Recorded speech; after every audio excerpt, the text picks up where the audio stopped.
वाङ्मय में कहा गया है, शरीर माहु नावत्ति जीवो बुच्चई नाविओ संसारो अर्णवो बुत्तो जंग तरंति महेशिनो। संसार को अर्णव कहा गया है। संसार सागर है, भव सागर है। इसमें जीव जन्म मृत्यु जन्म मृत्यु जन्म मृत्यु करते रहते हैं जब तक मोक्ष नहीं हो जाता है। अब प्रश्न है, इस संसार अर्णव को कैसे तरा जाए, कैसे पार पहुंचा जाए, कैसे इससे मुक्त हुआ जाए। तो सागर को पार करने के लिए नौका, नाव की आवश्यकता है। अच्छी नौका हो, निश्छिद्र नौका हो, तो उसके द्वारा इस संसार से पार पहुंचा जा सकता है। अब प्रश्न है कि कौन सी नौका। पानी वाला समुद्र है तो मान लें वो जो नौकाएं चलती हैं, देखने को कई बार मिलती है, उनमें बैठ करके पार कर दे।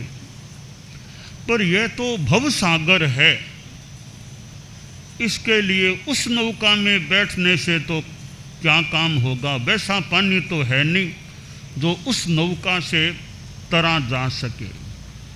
तो जैसा समुद्र है उसके अनुरूप ही नौका चाहिए। वो नौका है, कहा गया शरीर माहु नावत्ति। यह शरीर नौका है। तो शरीर से कैसे तरा जाएगा, भव सागर। इस शरीर को धर्म शरीर बना ले, संयमी शरीर बना ले। आत्मा संयम तप को धारण कर ले तो संयम तप के द्वारा, संबर निर्जरा के द्वारा भव सागर को तरा जा सकता है। अब यह शरीर है, हम शरीर से साधना करते हैं। शरीर भी एक धर्म का साधन है, परंतु शरीर भी अनुकूल रहे तब साधना भी अच्छी हो सकती है। शास्त्रकार ने कहा है, जरा जाव न पीले ई वाही जाव न बढ़ई जा बिंदियान हायंती ताव धम्मम समायरे। ये धर्म की साधना करना है, संयम तप की साधना करना है, सेवा करना है, तो शरीर सक्षम चाहिए। सेवा रूपी धर्म करने के लिए शरीर की सक्षमता अपेक्षित है। अब शरीर की सक्षमता 3 संदर्भों में है कि बुढ़ापा पीड़ित न करे तो शरीर सक्षम रह सकता है। शरीर में व्याधि बीमारी कोई न बढ़े तो शरीर सक्षम रह सकता है। और इंद्रियां बलवान रहें, अहीन अक्षीण रहें तो शरीर सक्षम रह सकता है। शास्त्रकार ने कहा कि जब तक बुढ़ापा पीड़ित न करे तब तक धर्म की साधना कर लो। खासकर हम सोचें तो सेवा कर लो। बुढ़ापा आ जाता है, वो बुढ़ापा हावी हो जाता है, प्रभावी हो जाता है, पीड़ित करने लग जाता है। खुद आदमी कई बार सेवा लेने वाला बन जाता है, फिर देने क्या सेवा दे सकता है।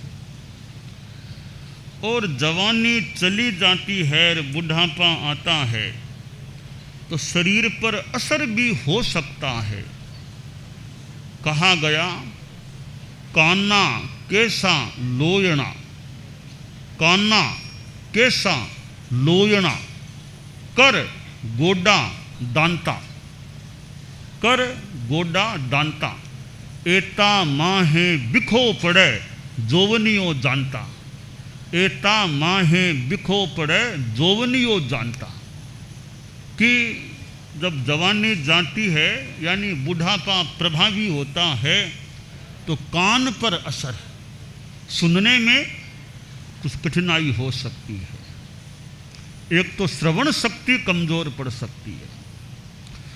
दूसरी बात कैसा के सफ़ेद होने लग जाते हैं, फिर हो जाते हैं, केस सफ़ेद हो जाते हैं। लोयणा, आँखों की ज्योति कम हो सकती है, दिखने में कठिनाई हो जाए।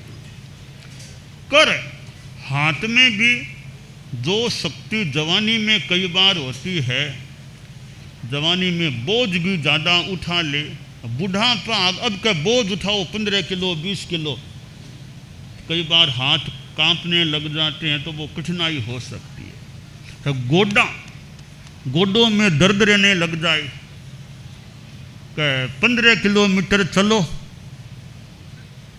मुश्किल है, 10 चल लो मुश्किल है, 7-8 चल लो अब वह भी मुश्किल है, कि अब बुढ़ापा आ गया है, तो गोडों में असर हो सकता है। एक समय होता है जैसा आदमी चाहे वैसे गोडे मानो चलते हैं, बाद में गोडे चाहें वैसे आदमी को चलना पड़ता है। हमारे संभवतः मुनिश्री थे, मुनिश्री से कहा गया या बात हुई, वो बोले कि एक समय था मैं कहता वैसे मेरे गोडे चलते, यानी दूर दूर लंबा लंबा चल लेता, अब जैसा गोडे कहते हैं वैसे मैं चलता हूँ, अब ज़्यादा नहीं चल सकता। यह वृद्धावस्था में हो सकता है।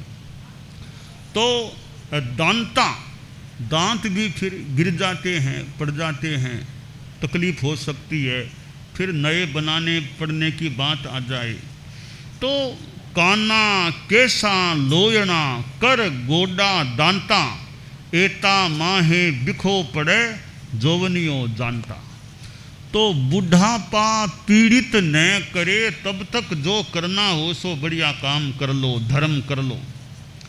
और बुढ़ापा तो नहीं आया, यानी उम्र ज़्यादा नहीं है, पर शरीर में बीमारी बढ़ जाए, बीमारियां लग जाए,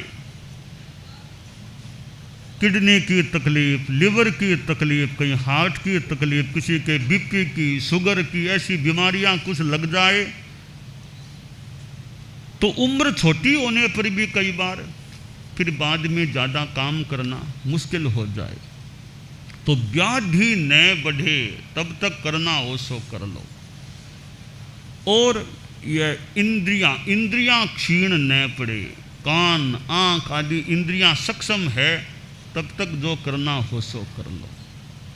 तो शरीर की सक्षमता का हमारे संत लोग बैठे हैं, शरीर की सक्षमता का महत्व है हमारे लिए, कि शरीर सबल रहे, सक्षम रहे।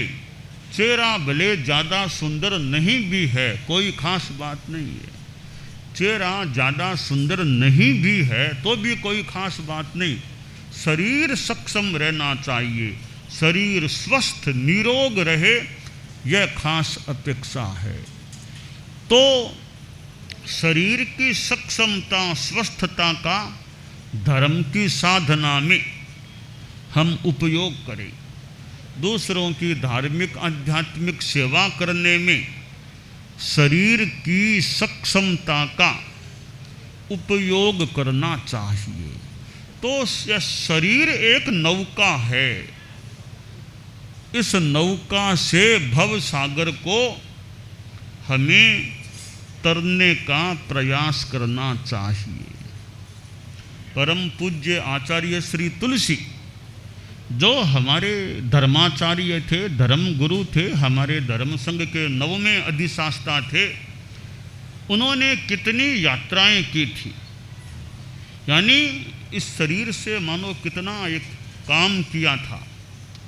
राजस्थान से ठेठ दक्षिण भारत वो कहाँ तक पधार गए, वापिस राजस्थान पधारे। राजस्थान से कोलकाता भी दक्षिण यात्रा से पहले पधारे थे। कोलकाता से वापिस एक ही शेष काल में राजस्थान पधार गए थे और कितना प्रवचन किया और साहित्य सृजन आदि जो भी कार्य, इतने बड़े संघ की सेवा। आचार्य श्री महाप्रज्ञ जी गुरुदेव तुलसी के उत्तराधिकारी थे, 10वीं अधिशास्ता हमारे धर्म संघ के थे।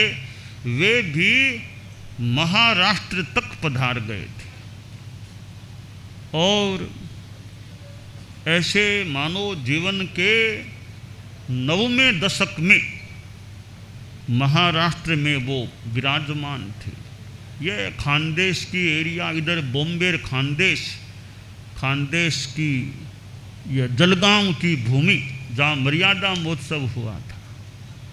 तो अनेक प्रांतों की यात्रा, शरीर की सक्षमता है तो आदमी कार्य अच्छा कर सकता है। तो संयम और तप की साधना अच्छी चलती है तो यह संसार समुद्र तरा जा सकता है। हमारा जीव कहाँ कहाँ किस किस योनि में जा सकता है और कहाँ कहाँ कर्म किए हुए होते हैं। जीव को वे कर्म फिर भोगने भी होते हैं, कर्म भोगने पड़ते हैं कि छुटकारा नहीं है। वेय इत्ता मुखो नथि अवेय इत्ता तब सावा झोस इत्ता। कर्मों को वेदने से छुटकारा होगा, बिना वेदने या तपस्या से निर्जीर्ण कर दें तो फिर छुटकारा मिल सकता है। तो ये साधु संत जो विहार करते हैं, गांव गांव जाते हैं, उनसे भी कईयों को सतपथ प्राप्त हो सकता है, कईयों को त्याग संयम का रास्ता मिल सकता है और साधना करते करते हमारी मोक्ष से मानो निकटता हो जाए। बाबा पेड़ के नीचे साधना करता था, तप तपता, अपना योग ध्यान, खाने की भी वो संयम की साधना। एक दिन कोई लड़का उधर से गुजरा तो सन्यासी को हाथ जोड़ा। सन्यासी बोला, बेटा कहाँ जा रहे हो? तो बोला कि इधर आगे कोई योगीराज का आश्रम है, बड़े ज्ञानी योगीराज, ऐसा सुना है, प्रश्नों के उत्तर भी देते हैं, तो उनके दर्शन करने कुछ प्रश्न पूछने जा रहा हूँ। सन्यासी बोला, प्रश्न पूछो तो एक मेरा भी पूछ सको तो पूछ लेना। कि बोलो बाबा क्या प्रश्न है? कि मेरे अब कितने भव बाकी हैं, कितने जन्म और लेने पड़ेंगे, मुक्ति में कितने जन्मों का अभी अंतराल है? तो ठीक है, मौका होगा तो पूछ लूँगा। लड़का आगे बढ़ा, बढ़ते बढ़ते वह योगीराज का आश्रम आ गया। वो योगीराज क्या बहुत भीड़ थी, तो वह कोई कार्यकर्ताओं से मिला भी मुझे भी दर्शन तो कराओ निकट से योगीराज महाराज के, कुछ बात भी करनी है। कार्यकर्ता बोले, भाई बहुत भीड़ है, अब नंबर आते आते आएगा, तो भी मेरे जल्दी नहीं है, आज नंबर आए, कल आए, परसों आए, मुझे बता दो कब संभावित है बातचीत का टाइम मिलना। तो जो उनके योगीराज के सचिव और थे, उन्होंने कहा, भाई आज तो मुश्किल है, बहुत भीड़ है, कल शाम तक संभव है, तो मैं यहाँ रह जाऊँगा शाम को, कल शाम को टाइम दिला दो। अगले दिन शाम को फिर उसको टाइम मिला योगीराज का। कई प्रश्न पूछे तो एक बोला महाराज एक बाबा का प्रश्न आप कहो तो पूछूं। तो बोलो। कि वो यहाँ इधर एक बाबा रहता है पेड़ के नीचे, उसने पूछा कि मेरे कितने जन्म बाकी हैं मुक्ति पाने में, कितने जन्म और लेने पड़ेंगे। उत्तर दे दिया। अब वो लड़का वापस अपने घर की ओर जा रहा था तो वो रास्ते में बाबा का स्थान आ गया सन्यासी का। तो सन्यासी प्रतीक्षा में था कब लड़का आए रे मेरा उत्तर दे। देखा लड़का आ गया। बोला बेटा आ जल्दी आ। हाँ बाबा आ गया। प्रश्न का उत्तर बाबा लेकर आया हूँ, प्रश्न का उत्तर लेकर आया हूँ। कब बताओगे? तो 5-7 मिनट आराम कर लूँ मैं, फिर आपको बताऊँगा। लड़का 5-7 मिनट बैठा, थोड़ा सुस्त आया, थोड़ा ठंडा हो गया, पसीना पसीना पूंछा किया, फिर आया निकट। बोला महाराज योगीराज ने कहा है कि तुम जब उसके पास जाओगे, इस उत्तर को बताओगे, उस टाइम बाबा जिस पेड़ के नीचे बैठा है उस पेड़ में जितने पत्ते हैं, पेड़ पर जितने पेड़ में पत्ते हैं जितने, उतने जन्म और लेने पड़ेंगे सन्यासी को। सन्यासी ने देखा अरे तो हजारों सैकड़ों सैकड़ों हजारों पत्ते हैं पेड़ के, तो इतने जन्म और लेने पड़ेंगे। कि योगीराज ने कहा जब तुम उत्तर दोगे उस समय जितने पत्ते उस पेड़ के होंगे उतने जन्म लेने पड़ेंगे। कहा भैया जन्म तो बहुत बाकी हैं। तो लड़का बोला कि योगीराज ने एक संदेश और दिया है आपके लिए। वो क्या संदेश है? कि योगीराज ने कहा कि सन्यासी तनाव में न चला जाए, कि उसको बताना अनंत अनंत जन्म कईयों को लेने होते, अनंत अनंत जन्म होते हैं, तो अनंत जन्मों की अभव्य जीव को तो और अनंत अनंत लेने पड़ेंगे। उसकी तुलना में तो बहुत थोड़े जन्म हैं सन्यासी के, कम से कम सीमा तो हो गई ना, इतने जन्मों के बाद मोक्ष है। अभव्य को तो मोक्ष मिलता ही नहीं है, सन्यासी के निश्चित है मोक्ष मिलना। इतने जन्म है तो अनंत अनंत की तुलना में तो बहुत कम जन्म है। तब सन्यासी को फिर थोड़ा संतोष मिला कि हाँ सीमा तो हो गई, इतने से जन्म हैं। अब देखता हूँ जितनी साधना करता हूँ कम से कम आगे के जन्म तो अच्छे रहें, जन्म तो लेने पड़ेंगे, जन्म अच्छे तो रहें। तो यह भव सागर है, इसको हम तरना कितने कितने जन्म का, 15 जन्मों की सीमा हो गई, 5 जन्मों की सीमा हो गई, बहुत ही बढ़िया बात है। थोड़े जन्म लेने पड़ेंगे तो पड़ेंगे, और फिर आगे थोड़ी और मानो साधना करने का मौका मिलेगा तो साधना कर सकेंगे, करेंगे तो जल्दी फिर मोक्ष में आत्मा चली जाए।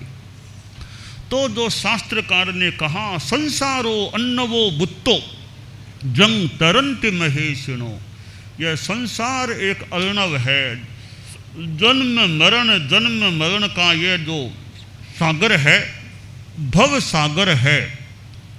बस इस नौका से यानी शरीर से साधना करके, शरीर के साथ मन भी है, वचन भी है, भाव भी हैं, सब इनसे साधना करके भव सागर को तरना, यह प्रयास इस मानव जीवन में हमें विशेषतया करना चाहिए कि साधना करें। ठीक है सन्यासी बनना तो सबके बस की बात न भी हो, सन्यासी तो कोई भाग्यशाली बन सकता है, भाग्य हो अच्छा तो साधुपन प्राप्त हो सकता है, अंतिम श्वास तक साधुपन निभाया जा सकता है। साधुपन आना भी भाग्य की बात है, ठेठ तक निभा देना ये भी बहुत भाग्य की बात है। तो साधुपन आ जाए तो बहुत ही बढ़िया, वो न आए तो गृहस्थ जीवन में रहते हुए भी जितना संयम तप का आराधन हो सके वो करने का प्रयास करना चाहिए। जीवन में ईमानदारी, जीवन में अहिंसा, जीवन में संयम, और जितना स्वाध्याय तप जप किया जा सके वो करने का प्रयास हो।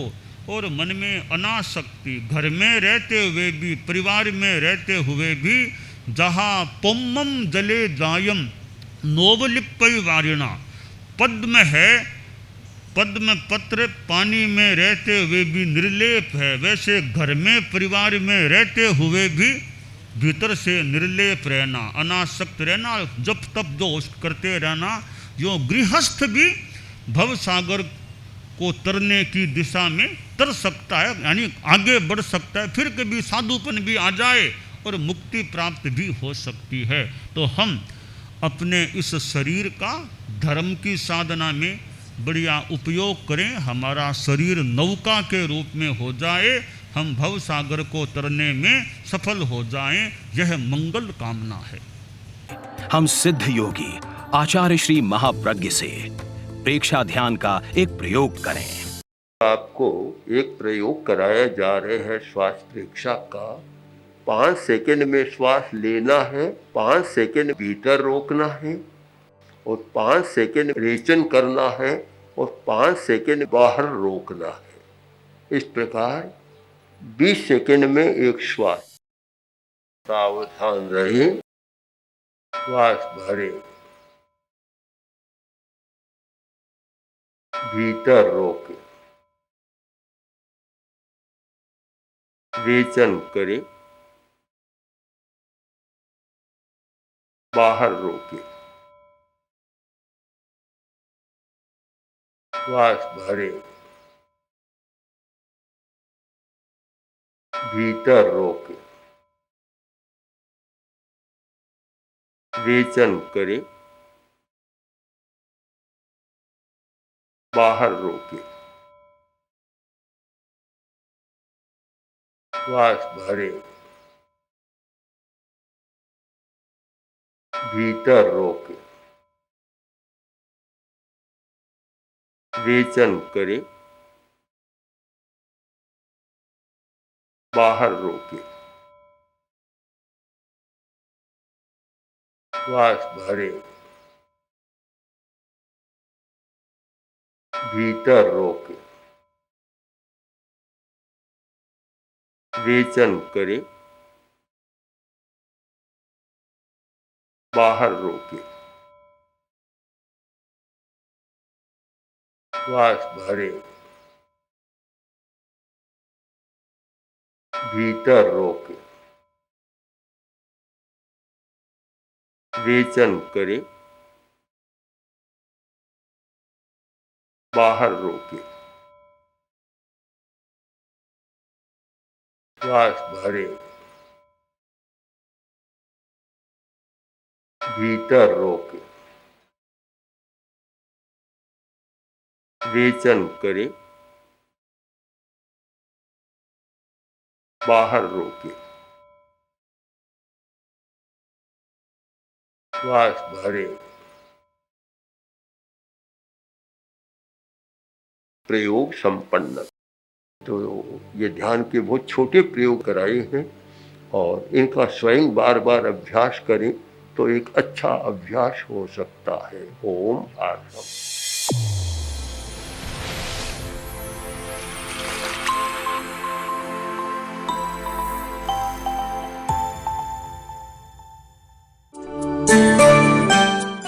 एकाग्रता, तन्मयता, अपने आप को मंगलमय अनुभव करते हुए नमो अरहंताणम, नमो सिद्धाणम, नमो आयरियाणम, नमो उवज्झायाणम, नमो लोए सब्बसाहूणम, एसो पंचणमुक्कारो सब्बपावपणासनो, मंगलानं च सब्बेसिं पढ़मं हवइ मंगलम। चत्तारि मंगलम, अरहंता मंगलम, सिद्धा मंगलम, साहू मंगलम, केवलिपन्नत्तो धम्मो मंगलम। चत्तारि लोगुत्तमा, अरहंता लोगुत्तमा, सिद्धा लोगुत्तमा, साहू लोगुत्तमा, केवलिपन्नत्तो धम्मो लोगुत्तमो। चत्तारि शरणं पवज्जामि, अरहन्ते शरणं पवज्जामि, सिद्धे शरणं पवज्जामि साहू शरणं पवज्जामि केवल्यपन्नत्तं धम्मं शरणं पवज्जामि। धम्मो मंगलमुक्किट्ठम् अहिंसा संजमो तवो देवावितं नमंसन्ति जस्य धम्मे सयामणो।